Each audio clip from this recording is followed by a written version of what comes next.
ভিসার ক্ষেত্রে নতুন ক্যাটাগরি চালু করেছে মধ্যপ্রাচ্যের দেশ সংযুক্ত আরব আমিরাত।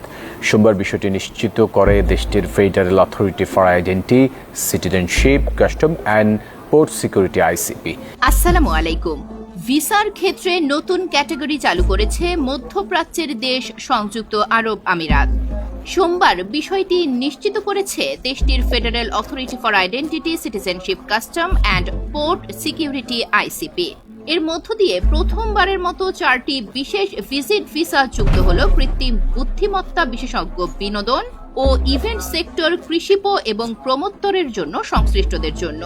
ভিসা কাঠামোয় পরিবর্তন এনেছে মধ্যপ্রাচ্যের দেশ সংযুক্ত আরব আমিরাত। স্থানীয় সময় সোমবার এক ঘোষণার মাধ্যমে বিষয়টি নিশ্চিত করে দেশটির federal authority for identity, citizenship, customs and port security ICP. Golf নিউজের বরাতে জানা যায়, এই ঘোষণার মাধ্যমে প্রথমবারের মতো দেশটির 4টি বিশেষ ভিজিট ভিসা যুক্ত হয়েছে কৃত্রিম বুদ্ধিমত্তা, এআই বিশেষজ্ঞ, বিনোদন ও ইভেন্ট সেক্টর, কৃষিপ ও প্রমোত্তরের সঙ্গে সংশ্লিষ্টদের জন্য। মানবিক দিক বিবেচনায় নজিরবিহীন উদ্যোগ নিয়েছে আমিরাত।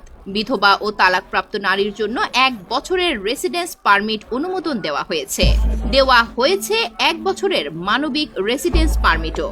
এছাড়া নতুন কাঠামোয় স্বজনদের আনার সুযোগ মিলছে। আয়ের ভিত্তিতে স্পন্সরশিপের মাধ্যমে পরিবহন খাতেও কঠোর শর্ত আরোপ করা হয়েছে।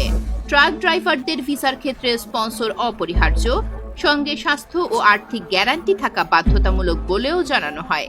বিশেষজ্ঞরা বলছেন, এই নতুন ভিসা কাঠামো আমিরাতকে বিশেষ দক্ষ জনশক্তি, পর্যটন কর্মী ও মানবিক পরিস্থিতিতে থাকা বিদেশিদের জন্য আরও আকর্ষণীয় গন্তব্যে পরিণত করবে।